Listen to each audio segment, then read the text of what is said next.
পৃষ্ঠা 168। 11 নিম্নে প্রদত্ত মানস মানচিত্র অবলম্বনে একটি প্রবন্ধ রচনা করো। কেন্দ্রে বৃত্তের মধ্যে রয়েছে অবকাশ যাপন, ওপরে সোজা রয়েছে তীব্র পেশাগত চাপ, বাঁদিকে সঠিক পরিকল্পনা, ডান দিকে একঘেয়েমি থেকে মুক্তি, তার নিচে বাঁদিকে বাড়তি মানসিক ও শারীরিক শক্তি সঞ্চয়, ডান দিকে নিচে সৃজনশীলতার সম্ভাবনা, একদম নিচে সামাজিক কাজকর্মের সুযোগ। উত্তর, অবকাশ যাপন। Quote opens, what is this life, if full of care, we have no time to stand and stare, ? W.H. Davis, DAVIS। কর্মক্লান্ত মানুষ জীবনের অভ্যস্ত ধারাপাতে কিছুটা অবসর সন্ধান করে। অবসরের একান্ত মুহূর্ত আসলে জীবনের গতানুগতিকতার বাইরে গিয়ে নিজেকে নতুন করে খুঁজে পাওয়া। অবসর মুহূর্তে স্মৃতি রোমন্থনের মেদুরতায় মনের বিমুগ্ধ বিস্তার ঘটে, আর তার মধ্যে দিয়েই খুঁজে নেওয়া যায় আগামীর প্রেরণা। অর্থ, যশ, প্রতিষ্ঠার আবর্তে ঘুরপাক খাওয়া মানুষের জীবনে অবকাশ তাই পরশ পাথর উদ্ধৃতি চিহ্নের মধ্যে এর মতো অতি আকাঙ্ক্ষিত বিষয়। প্যারাগ্রাফ। একটা সময় ছিল যখন মানুষের জীবন ছিল নির্ভার, নিশ্চয়তাপূর্ণ। কাজের অবসানে ছিল নিশ্চিন্ত অবসর।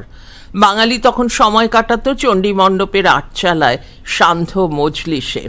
সেই অবসর যাপনে যেমন ছিল দাবা কিংবা পাশা খেলা, তেমনি পরনিন্দা পরচর্চাও থাকতো অনেকটা পরিসর জুড়ে। ক্রমশ আটচালা স্থান দখল করে চায়ের দোকান, রেস্টুরেন্ট, খেলার মাঠ, থিয়েটার হল বা গানের জলসা। কিন্তু পেশাগত ব্যস্ততার ফাঁকে অবসরের সন্ধানে মানুষের চলা থেমে থাকেনি কখনো। 21 শতক মানুষের সময়কে শাসন করার যুগ। যন্ত্র সভ্যতার প্রবল দাবি মেনে মানুষও এখন যন্ত্রে রূপান্তরিত। পরিবর্তিত এই সময়ে ডাকঘর এর অমল আর দইওয়ালা ডাক শুনতে পায় না, বরং ছুটি গল্পের ফটিকের মতোই বিকারগ্রস্ত হয়ে যায়, এক বাঁও মেলে না, দো বাঁও মেলে না। পেশাগত পরিধি যেমন এখন বহুধা বিস্তৃত, তেমনি ব্যক্তিগত, পারিবারিক ও সামাজিক চাহিদাও ক্রমশ বেড়ে চলেছে। এই পরিস্থিতিতে দাঁড়িয়ে বিশ্বায়নের তীব্রতায় বিধ্বস্ত হয়ে পড়েছে জীবনের স্বাভাবিক ছন্দ, অনাবিল প্রশান্তি।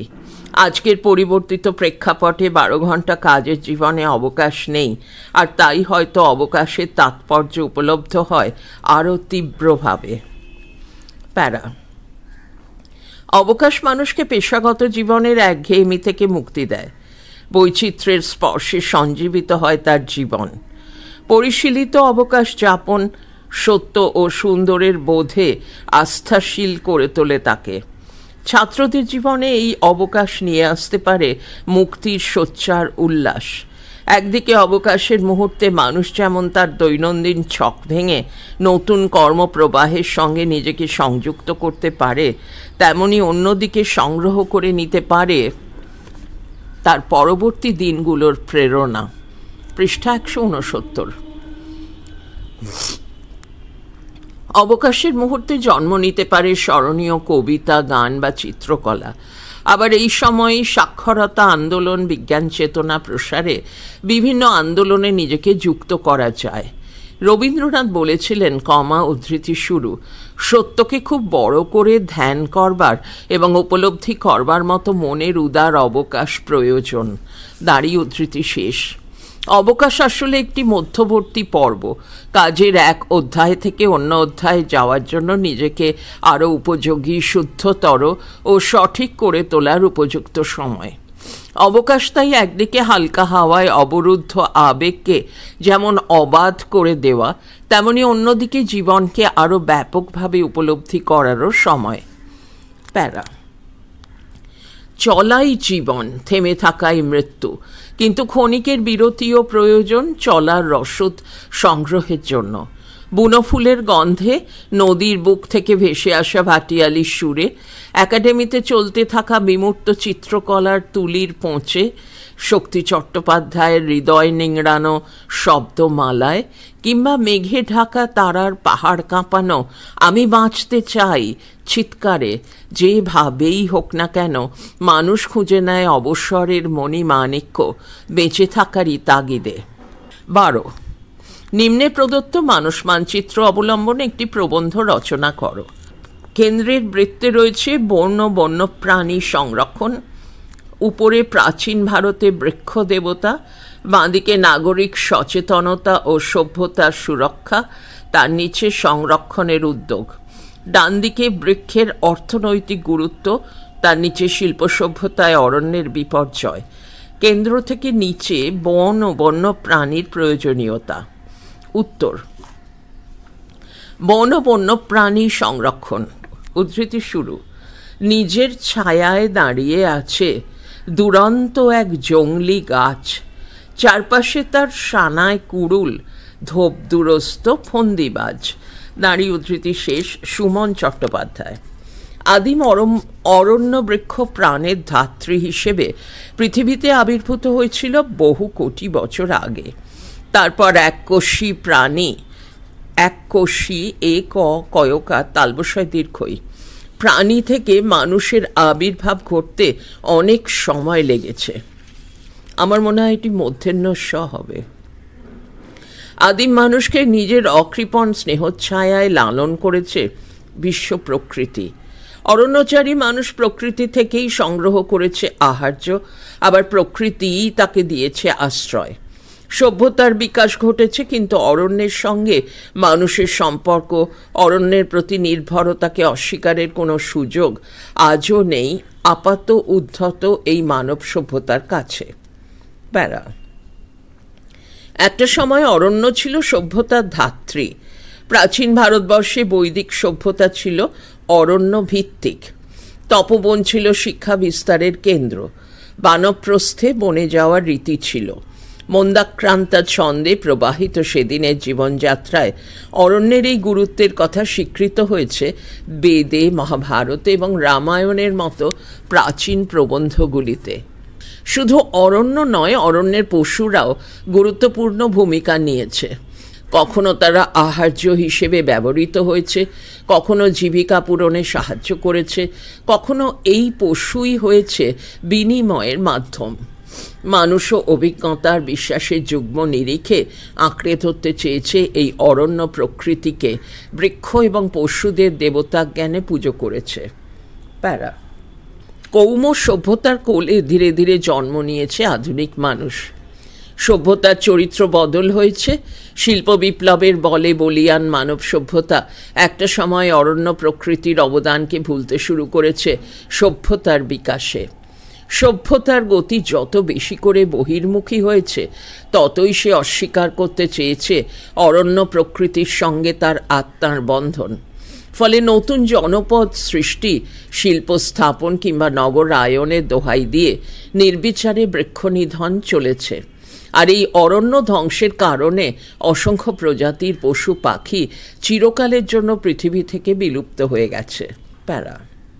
এই মুহূর্তে গোটা পৃথিবীর স্থলভাগের মাত্র 27% বনভূমি। অরণ্য হ্রাসের ভয়াবহ পরিণামে মানব সভ্যতার বিলোপ সাধন অসম্ভব নয়। এর প্রত্যক্ষ প্রভাবে বাতাসে অক্সিজেনের মাত্রা কমে কার্বন ডাই অক্সাইডের পরিমাণ বেড়ে যাচ্ছে ভয়াবহভাবে। তীব্র হচ্ছে দূষণ। গাছের পরিমাণ কমে যাওয়ায় বৃষ্টিপাতের পরিমাণ কমে যাচ্ছে। ফলে মরুভূমির বিস্তার ঘটছে। সৃষ্টি হচ্ছে গ্লোবাল ওয়ার্মিংয়ের মেরু প্রদেশের বরফ গলে যাচ্ছে। ভূমিক্ষয় বেড়ে যাচ্ছে। জমির উর্বরা শক্তি নষ্ট হচ্ছে। অজস্র বন্য জন্তু ও পাখি, সরীসৃপ, কৃষ্ণসার হরিণ, ভারতীয় বন্য গাধা, কস্তুরী মৃগ, তুষার চিতা, লজ্জাবতী বাঁদর, ধনেশ পাখি ইত্যাদির বিনাশ অথবা সংখ্যা কমে যাওয়ায় একদিকে অরণ্যের স্বাভাবিক সৌন্দর্য বিনষ্ট হচ্ছে, জীব বৈচিত্র্য ধ্বংসের মুখোমুখি হচ্ছে, পাশাপাশি এদের কেন্দ্র করে আবর্তিত হওয়া মানুষদের জীবন ও জীবিকাও ক্ষতির সম্মুখীন হচ্ছে। বিপর্যস্ত হয়ে পড়ছে প্রাকৃতিক ভারসাম্য, বাস্তুতন্ত্র। মানব সভ্যতায় অরণ্যের গুরুত্ব উপলব্ধি করে শুভবুদ্ধি সম্পন্ন সচেতন মানুষদের উদ্যোগ কার্যকরী হয়েছে সব যুগেই। রবীন্দ্রনাথ শান্তিনিকেতনের আশ্রমবাসীদের নিয়ে বনমহোৎসবের প্রচলন করেন। স্বাধীনতার পরে সরকারি উদ্যোগে এই উৎসবের সূচনা হয়েছে। শুধু তাই নয়, বিভিন্ন পরিকল্পনায় বৃক্ষরোপণ ও বনসৃজন প্রকল্পে ব্যয় বরাদ্দ বৃদ্ধি করা হয়েছে। 1972 খ্রিস্টাব্দে প্রণয়ন করা হয়েছে বন্যপ্রাণী সংরক্ষণ আইন, যাতে নির্দিষ্ট প্রজাতির পশু পাখিদের হত্যা নিষিদ্ধ করে তাদের যথাযথ সংরক্ষণের ব্যবস্থা করা যায়। প্যারা, বন্যপ্রাণী সংরক্ষণের জন্য তাদের বাসভূমি চিহ্নিত করতে হবে বা কৃত্রিম বাসভূমি তৈরি করতে হবে। চোরা শিকার বন্ধ করতে হবে। অভয়ারণ্যে অভয় এবং অরণ্য দুটোই যাতে থাকে সেদিকে নজর দিতে হবে। অভয়ারণ্যে জীবজন্তুদের খাদ্য ও জলের যোগান পর্যাপ্ত রাখতে হবে চিকিৎসার ব্যবস্থাও। অভয়ারণ্যের কাছাকাছি জনবসতি ও কলকারখানা স্থাপন করা চলবে না। আর প্রশাসনকে বন্যপ্রাণী আইন কঠোরভাবে কার্যকরী করতে হবে। প্যারা, অন্যদিকে অরণ্য সংরক্ষণের ক্ষেত্রে অপরিণত বৃক্ষচ্ছেদন বন্ধ করতে হবে। প্রতিরোধ করতে হবে দাবানল। সর্বোপরি সুসংহত বনসৃজনে সর্বাধিক গুরুত্ব আরোপ করতে হবে।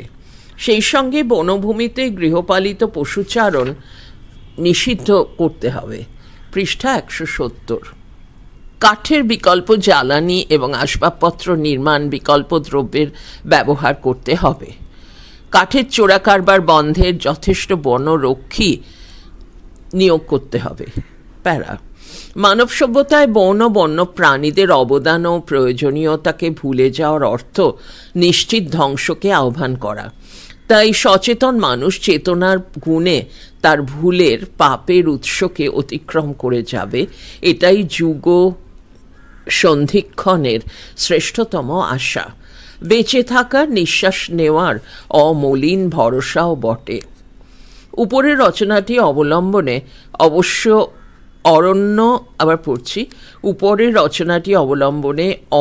অরণ্যপ্রাণী সংরক্ষণ ও মানব জীবন প্রবন্ধটিও রচনা করা সম্ভব। 13, নিম্নে প্রদত্ত মানস মানচিত্র অবলম্বনে একটি প্রবন্ধ রচনা করো। কেন্দ্রবৃত্তে রয়েছে সবুজায়ন বনাম নগরায়ন। চারদিকে 4টি বাক্স আছে। উপরে লেখা সবুজের ধ্বংসের পরিণতি, ডান দিকে পরিবেশ রক্ষায় গাছ, নিচে প্রাকৃতিক ভারসাম্য নষ্ট, বাঁ দিকে নগরায়নের কারণ। HS model question 2024 WBCHSE। উত্তর: সবুজ বনাম নগরায়ন। সভ্যতার অগ্রগতি মানেই নানাবিধ উন্নয়ন। যা ছিল, যা আছে, তার থেকে আরও উন্নতির দিকে এগিয়ে যাওয়া মানুষের ধর্ম। প্রকৃতিগতভাবেই মানুষ উন্নয়ন চায়। উন্নয়ন ও প্রচেষ্টার মাধ্যমেই তার আদিম অবস্থার অবসান ঘটেছে। সভ্য মানুষের উন্নয়নের ক্ষেত্রে প্রধান ভূমিকা গ্রহণ করে রাষ্ট্র। সবসময় উন্নয়নের ক্ষেত্রে রাষ্ট্র যে প্রত্যক্ষ ভূমিকা নেয় তা নয়, কিন্তু যে কোনো উন্নয়নমূলক উদ্যোগ রাষ্ট্রীয় কাঠামো ও পরিকল্পনার মধ্যে সুষ্ঠুভাবে সম্পন্ন হয়ে থাকে। প্যারা, উন্নয়নের সঙ্গে পরিবেশ ওতপ্রোতভাবে জড়িত। উন্নয়নের ফলে পরিবেশ যেমন উন্নত হয়, তেমনি অনেক ক্ষেত্রে উন্নয়ন পরিবেশকে দূষিত করে তোলে। প্রাকৃতিক ভারসাম্যের অন্তরায় হয়ে ওঠে অপরিকল্পিত উন্নয়নযোগ্য। উন্নয়নের যেমন নানান দিক আছে, তেমনি পরিবেশেরও নানান দিক আছে। কৃষি, শিল্প, বাণিজ্য, যোগাযোগ ব্যবস্থা, বিজ্ঞান ও প্রযুক্তি প্রভৃতি ক্ষেত্রে উন্নয়নের উদ্যোগ যে কোনো দেশেই গুরুত্ব পেয়ে থাকে। আর পরিবেশ বলতেও এখন শুধু প্রাকৃতিক পরিবেশের ওপরেই গুরুত্ব দেওয়া হয় না। গুরুত্ব দেওয়া হয় সামাজিক পরিবেশ, মানসিক পরিবেশ প্রভৃতির ওপরেও। প্যারা, আমাদের মতো কৃষিপ্রধান দেশে কৃষিক্ষেত্রে উন্নয়ন খুবই জরুরি। কৃষিক্ষেত্রে উন্নয়ন বলতে বোঝায় অল্প সময়ে অধিক ফলনের জন্য উপযুক্ত পরিকাঠামো গড়ে তোলা। আধুনিক গবেষণা ও প্রযুক্তি ব্যবহার করে কৃষির ক্রমোন্নয়ন ঘটে চলেছে।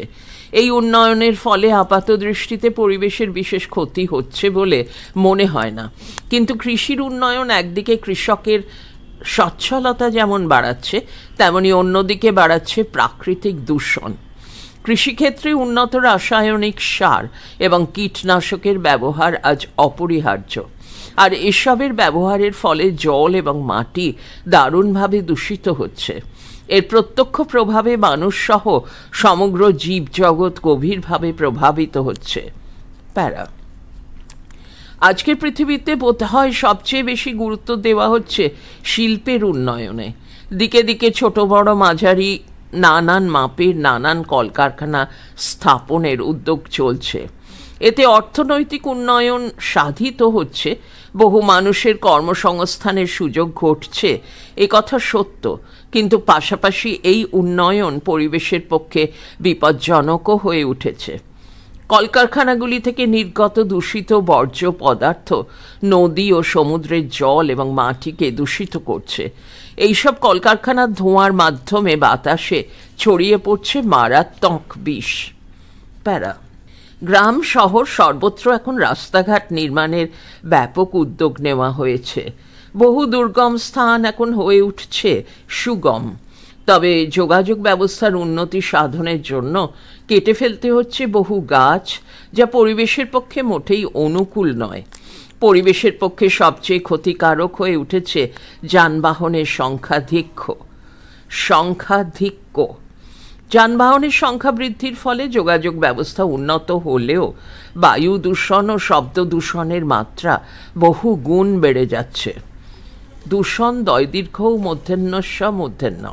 জলপথ এবং আকাশপথের যোগাযোগ ব্যবস্থার উন্নয়নের সঙ্গেও পাল্লা দিয়ে বাড়ছে দূষণ। প্যারা, দিনে দিনে বিজ্ঞান ও প্রযুক্তির ক্ষেত্রে অভাবনীয় উন্নতি ঘটছে, কিন্তু এই সাফল্য আবার সংকটও ঘনিয়ে তুলছে অনেক ক্ষেত্রে। মহাকাশ গবেষণার ক্ষেত্রে উৎক্ষিপ্ত মহাকাশযান পৃথিবীর বাতাসকে ভীষণভাবে দূষিত করে। পরমাণু গবেষণা সংক্রান্ত পরীক্ষার ক্ষেত্রেও দূষণ ঘটে প্রচুর। গবেষণা চালাতে গিয়ে নিষ্কলুষ বরফের দেশকেও মানুষ আজ কলুষিত করে ফেলছে। আন্টার্কটিকার বুকে বিভিন্ন দেশ গবেষণা করছে, তার জন্য সেখানে চালানো হচ্ছে বহু শক্তি সম্পন্ন জেনারেটর, ব্যবহৃত হচ্ছে মোটর গাড়ি, হেলিকপ্টার। বিভিন্ন গবেষক দল ফেলে আসছে তাদের অপ্রয়োজনীয় জিনিসপত্র, আর তাতে দূষিত হচ্ছে সেখানকার পরিবেশ। যানবাহন, কৃষি শিল্প, বিজ্ঞান ও প্রযুক্তি যে ক্ষেত্রেই উন্নয়ন ঘটুক না কেন, তাতে আখেরে পরিবেশই ক্ষতিগ্রস্ত হচ্ছে। কিন্তু তা বলে উন্নয়নের গতিকে সম্পূর্ণ স্তব্ধ করে দিয়ে পরিবেশকে রক্ষা করা বিবেচকের কাজ নয়। আমরা উন্নয়ন চাই, আবার সুস্থ দূষণমুক্ত পরিবেশও চাই। কিভাবে কোন পদ্ধতিতে এগোলে উন্নয়ন ও পরিবেশের মধ্যে সামঞ্জস্য রক্ষা করা সম্ভব হবে, সে কথাই আজ ভাবতে হবে আমাদের। উন্নয়নের সঙ্গে সঙ্গে পরিবেশ রক্ষার কথাও গুরুত্ব সহকারে বিবেচনা করতে হবে। তা না হলে পরিবেশঘাতী এই উন্নয়ন শেষ পর্যন্ত হয়ে উঠবে আত্মঘাতী উন্নয়ন। উপরের রচনাটি অবলম্বনে উন্নয়ন বনাম পরিবেশ এই প্রবন্ধটিও রচনা করা সম্ভব। পৃষ্ঠা 171। 14। নিম্নে প্রদত্ত মানস মানচিত্র অবলম্বনে একটি প্রবন্ধ রচনা করো। কেন্দ্রীয় বৃত্তে রয়েছে ভারতের জাতীয় সংহতি। এখান থেকে দুদিকে তিনটি বাক্স আছে। ডান দিকে আছে সাম্প্রদায়িকতা, তার নিচে উগ্র জাতীয়তাবাদ, তার নিচে বিচ্ছিন্নতা। বাঁ দিকে আছে জাতীয়তা বোধ এবং তার অভাব, সংহতি রক্ষার উপায়, ভাষাগত বৈষম্য। উত্তর: ভারতের জাতীয় সংহতি। বিবিধের মাঝে মহান মিলনের সাধনাই ভারতবর্ষের ঐতিহ্য। নানা ভাষা, নানা মত, নানা পরিধান সত্ত্বেও এদেশের মানুষ যুগ যুগ ধরে একটি অখণ্ড ঐক্যসূত্রে আবদ্ধ। এখানে শখুন পাঠান মোগলেরা যেমন এক দেহে লীন হয়ে গেছে, তেমনি বিভিন্ন জনগোষ্ঠী তাদের আপন বৈশিষ্ট্য অক্ষুণ্ণ রাখার সুযোগ পেয়েছে। ধর্ম, ভাষা, আচারের স্বাতন্ত্র্য বজায় রেখেও এদেশে সকলে পরিচিত হয়েছে ভারতীয় রূপে। বৈচিত্র্যের মধ্যে ঐক্য, এটাই ভারতের অন্তরের বাণী। জাতীয় সংহতির চেতনা ভারতের অমূল্য সম্পদ। তবু কখনো কখনো ভারতের এই জাতীয় ঐক্য বা সংহতি শিথিল হওয়ার আশঙ্কা দেখা দেয়। দেশ ও জাতির পক্ষে চরম দুঃসময় ঘনিয়ে আসে। প্যারা, ভারতবর্ষের জাতীয় সংহতির ক্ষেত্রে প্রথম বড় আঘাতটি হানে ইংরেজরা। ইংরেজ শাসনের সূত্রে ভারতবর্ষের বুকে জাতীয়তা বোধ একদিন প্রবল হয়ে উঠেছিল। ইংরেজ তার প্রশাসনিক স্বার্থে এই জাতীয়তাবোধ খণ্ডিত করতে সচেষ্ট হয়। ইংরেজদের চক্রান্তে হিন্দু মুসলমানের বিরোধ অনিবার্য হয়ে ওঠে এবং পরিণামে দ্বিখণ্ডিত হয় ভারতবর্ষ। স্বাধীন ভারতেও জাতীয় অসংহতির প্রবণতা একটা বড় সমস্যা রূপে দেখা দেয়। একদিকে মাথাচাড়া দিয়ে ওঠে উগ্র প্রাদেশিকতা, কোথাও কোথাও প্রবল হয়ে ওঠে পৃথক রাজ্যের দাবি। খালিস্তানি আন্দোলন, গোর্খাল্যান্ড আন্দোলন, ঝাড়খণ্ড আন্দোলন, অসম ও ত্রিপুরায় উপজাতিদের আন্দোলন প্রভৃতির মধ্য দিয়ে জাতীয় সংহতি বিপন্ন হওয়ার লক্ষণ ফুটে ওঠে। মানুষের মধ্যে ভেদাভেদও জাতীয় সংহতির পথে বাধা হয়ে দাঁড়িয়েছে। আবার দেশের বিভিন্ন প্রান্তে ভাষা, ধর্ম প্রভৃতির ভিত্তিতে বিভিন্ন গোষ্ঠীর মধ্যে যে বিদ্বেষ ও ক্ষোভের প্রকাশ মাঝে মাঝেই ঘটছে, জাতীয় সংহতির পক্ষে তা অত্যন্ত বিপজ্জনক। প্যারা, জাতীয় ক্ষেত্রে অসংহতি দেখা দেওয়ার পেছনে একাধিক কারণ রয়েছে। তার মধ্যে অন্যতম হল ধর্মীয় সংকীর্ণতা। নিজের ধর্মের প্রতি অনুরাগ ও শ্রদ্ধাবোধ থাকা স্বাভাবিক, কিন্তু তার পরিণতিতে পরধর্মের প্রতি বিদ্বেষের ফল হয় মারাত্মক। আমাদের দেশে এই রকম ঘটনাই বেশি ঘটে। দায়িত্বজ্ঞানহীন ও প্রকৃত ধর্মবোধহীন কিছু ধর্মীয় নেতা সাধারণ মানুষের মধ্যে সংকীর্ণ সাম্প্রদায়িকতা জাগিয়ে তোলে। দেখা দেয় সাম্প্রদায়িক বিদ্বেষ। রাজনৈতিক নেতারাও অনেক সময় সাম্প্রদায়িকতাকে নিজেদের স্বার্থসিদ্ধির জন্য ব্যবহার করে। আমাদের দেশে সাম্প্রদায়িক রাজনৈতিক দলেরও অস্তিত্ব আছে। ভারতের জাতীয় সংহতিতে চিড় ধরার আরেকটি কারণ হলো ভাষা সমস্যা। ভারতবর্ষ বহু ভাষার দেশ। প্রত্যেক ভাষা গোষ্ঠীই তার নিজের ভাষার প্রতি দুর্বল। তাই যখন কোনো ভাষা গোষ্ঠী তার নিজের ভাষার বিকাশের ক্ষেত্রে কোনো বাধা অনুভব করে, তখনই সে অসহিষ্ণু হয়ে ওঠে। ভারতে সংস্কৃত ও ইংরেজি ছাড়া আরও 14টি আঞ্চলিক ভাষার সাংবিধানিক স্বীকৃতি আছে। কিন্তু এই ভাষাগুলির মধ্যে যখন কেবল হিন্দিকে রাষ্ট্রভাষা হিসেবে মনোনীত করা হয়, তখন স্বাভাবিকভাবেই এই নীতির গ্রহণযোগ্যতা নিয়ে সংশয় দেখা দেয়। কেন্দ্রীয় প্রশাসনিক স্তরে অতিরিক্ত হিন্দি প্রীতি অন্য ভাষা গোষ্ঠীগুলির মধ্যে তীব্র অসন্তোষের সৃষ্টি করে। বিশেষ কোনো ভাষার প্রতি কেন্দ্রের অতিরিক্ত মনোযোগ যেমন ক্ষতিকারক, তেমনি সুযোগ সুবিধা দানের ক্ষেত্রে বিশেষ কোনো প্রদেশের প্রতি পক্ষপাতিত্বও সমানভাবে বিপজ্জনক। এতে প্রাদেশিকতা অনেক সময় উগ্র আকার ধারণ করে। এছাড়া বর্ণবৈষম্য, জাতিভেদ প্রথা, নিম্ন শ্রেণীর প্রতি উচ্চ শ্রেণীর অমানবিক আচরণ প্রভৃতিও জাতীয় সংহতির পথে অন্তরায়। প্যারা, জাতীয় সংহতি রক্ষার প্রতি মনোযোগী হওয়া দেশের প্রতিটি নাগরিকেরই কর্তব্য। প্রতিটি দেশবাসীর মনে যাতে এই কর্তব্য চেতনা সঞ্চারিত হয়, তার জন্য সুচিন্তিত উদ্যোগ গ্রহণ করা দরকার। জাতীয় সংহতিকে সুদৃঢ় করতে হলে সর্বাগ্রে প্রয়োজন এমন একটি জাতীয় শিক্ষানীতি যা জাতীয়তা বোধের উন্মেষ ঘটাবে। সমগ্র দেশের ছাত্রছাত্রীদের মধ্যে যদি সংহতি চেতনা জাগিয়ে তোলা যায়, তাহলে তা দেশের পক্ষে খুবই মঙ্গলের হবে। এই জন্য পাঠ্যক্রমে এবং অন্যান্য সহ পাঠ্যক্রমিক কাজকর্মে সংহতি চেতনার বিষয়টিকে বিশেষ গুরুত্ব দিতে হবে।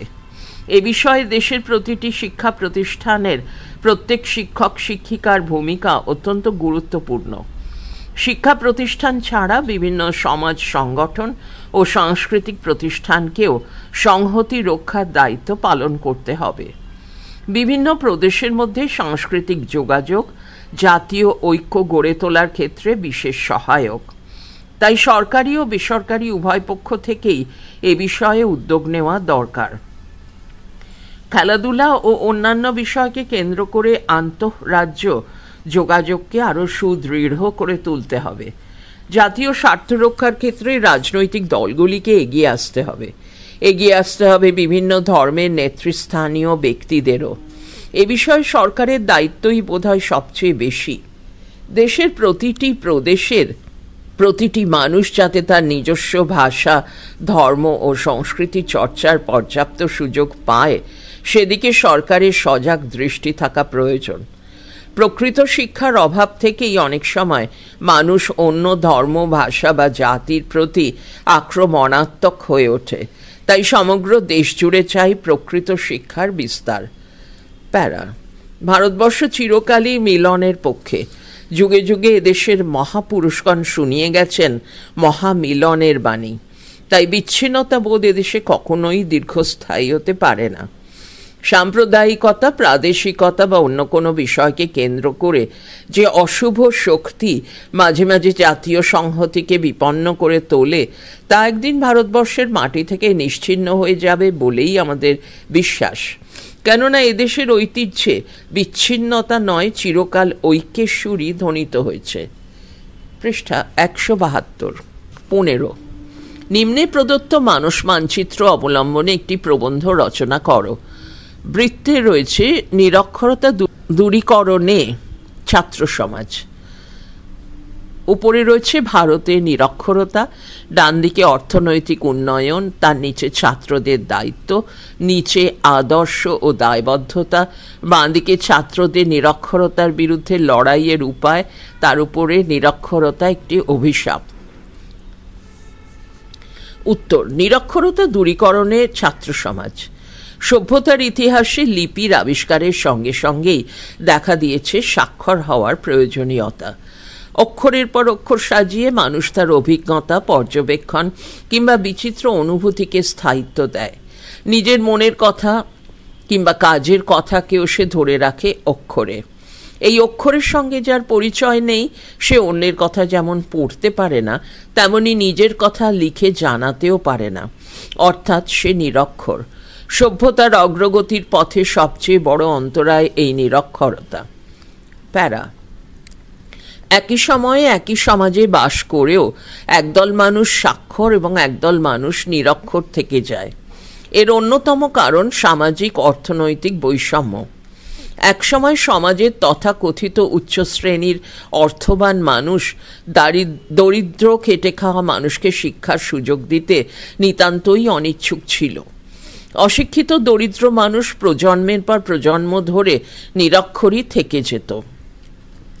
তাদের নিজেদের মধ্যেও এই ধারণা বদ্ধমূল হয়ে থাকত যে লেখাপড়া তাদের জন্য নয়। আবার অনেক সময় ইচ্ছে থাকলেও জীবিকার তাড়নায় ছোটবেলা থেকেই তাদের কোনো না কোনো কাজে যুক্ত হয়ে পড়তে হতো। বর্তমানে এই অবস্থার অনেক পরিবর্তন ঘটেছে, তবু এখনও বহু মানুষ নিজের সন্তানের লেখাপড়ার কথা ভাবে না। অনেকে পুত্র সন্তানের শিক্ষার কথা ভাবলেও কন্যা সন্তানের শিক্ষার জন্য আদৌ চিন্তিত নয়। প্যারা। পৃথিবীর যেসব দেশকে আমরা উন্নত দেশ বলে থাকি, সেই সব দেশে নিরক্ষর মানুষ নেই বললেই চলে। কিন্তু এই একবিংশ শতাব্দীতেও তথাকথিত তৃতীয় বিশ্বের দেশগুলি নিরক্ষরতার অভিশাপ থেকে মুক্তি পায়নি। আমাদের দেশ ভারতবর্ষ যুগ যুগ ধরে জ্ঞান চর্চার ঐতিহ্য বহন করে এসেছে ঠিকই, কিন্তু আজও তার বুকে নিরক্ষরতার অন্ধকার জমাট বেঁধে আছে। 1991 খ্রিস্টাব্দের পরিসংখ্যান অনুযায়ী ভারতবর্ষে সাক্ষরতার হার ছিল 52.11। ভারতবর্ষের কোনো কোনো রাজ্য অবশ্য সাক্ষরতায় যথেষ্ট সাফল্য অর্জন করেছে। যেমন কেরলে সাক্ষরতার হার 90% বেশি। এর পরেই আছে মিজোরামের স্থান। পশ্চিমবঙ্গে সাক্ষরতা অভিযানের গুরুত্ব দেওয়ার ফলে সাক্ষরতার হার বেড়েছে, তবু এখনও বহু মানুষ নিরক্ষর।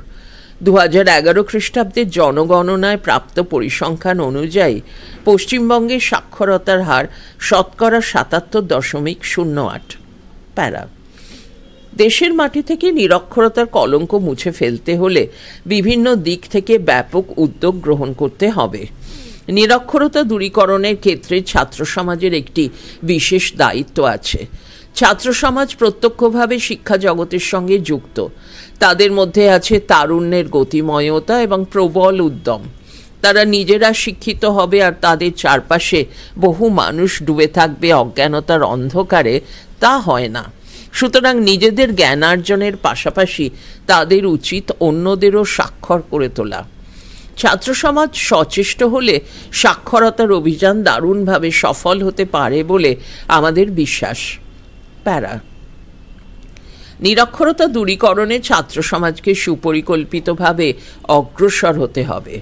তাহলে নিজেদের লেখাপড়ার কোনো ক্ষতি না করেই তারা চারপাশে নিরক্ষর মানুষদের সাক্ষর করে তুলতে পারবে।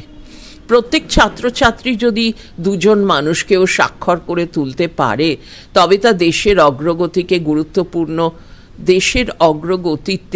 গুরুত্বপূর্ণ ভূমিকা নেবে।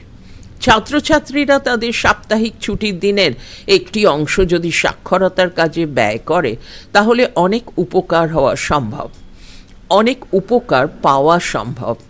কোনো একটি পরীক্ষার শেষে কিংবা দীর্ঘ কোনো ছুটিতে নিরক্ষরতা দূরীকরণের বিশেষ কর্মসূচি গ্রহণ করতে পারে ছাত্রছাত্রীরা। তারা যৌথভাবে পড়ানোর দায়িত্ব নিলে ভালো ফল পাওয়ার সম্ভাবনা খুবই বেশি। উচ্চ শ্রেণীর পাঠ্যক্রমের একটি অংশ হিসেবে সাক্ষরতা কর্মসূচিকে যুক্ত করার কথা ভাবা যেতে পারে। অর্থাৎ নিরক্ষরতা দূরীকরণে অংশ নেওয়া তখন প্রত্যেক ছাত্রছাত্রীর একটি আবশ্যিক কাজ হিসেবে গণ্য হবে এবং কে কতখানি ভালো শেখাতে পারছে তারও একটি মূল্যায়নের ব্যবস্থা করা যাবে। আমাদের ধারণা এতে সুফল পাওয়া যাবেই। প্যারা। জ্ঞান বিজ্ঞানে মানুষের অগ্রগতি আজ অভাবনীয় সাফল্য অর্জন করেছে, অথচ এখনো বহু মানুষ নিজের নাম পর্যন্ত লিখতে জানেন না। এই অবস্থার অবসান ঘটানোর লক্ষ্যে ছাত্র সমাজ যদি এগিয়ে আসে, তাহলে নিরক্ষরতার অভিশাপ থেকে মুক্তি পেতে আমাদের খুব বেশি দিন অপেক্ষা করতে হবে না।